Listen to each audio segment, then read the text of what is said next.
Hello everyone, welcome to ARGO GitOps Lab 10. I've renamed the labs to GitOps because ARGO is more than just CD.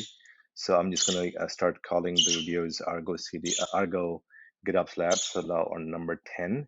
Let's look at the requirements. The prerequisites that we have to have access to a Kubernetes clusters, which you do. If we do get nodes, we see that we have access to a cluster with one node. Requirements, we're going to install and we're going to create a namespace for ARGO events, and then we're going to actually install the ARGO events itself, and then we're going to check the pod that is running, and then we're going to check the logs. So that's how we would know that it got installed correctly.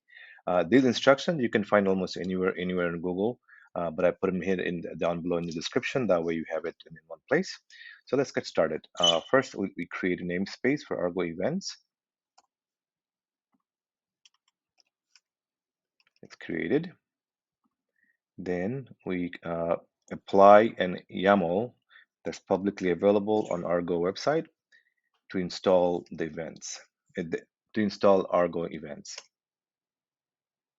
And you will see that it will install a bunch of CRDs, which is part of the ARGO events manifesto.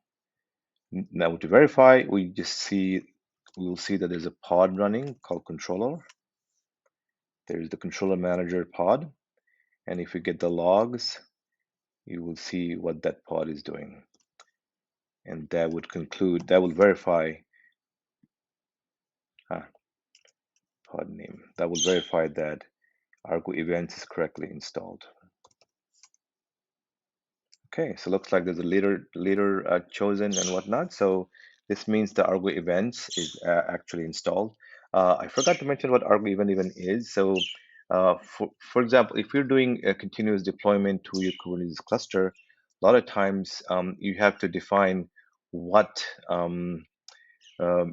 triggers a deployment, right? It's one of in CD, the default is if you make a change in the Git repo. But you can also do 1,000 other ways of triggering a deployment, and those will come from a source. That source could be, I think right now there's like 22 different types of source you can have, and to use a source, you have to first install ARGO events, and the events from those that will give you the ability to define a source, which we will do a video on later.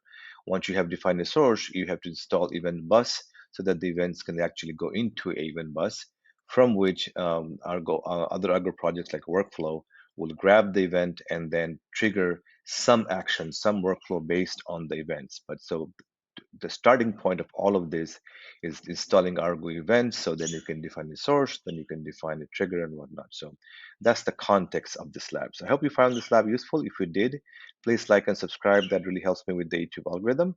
And I will see you in ARGO GitOps Lab number 11.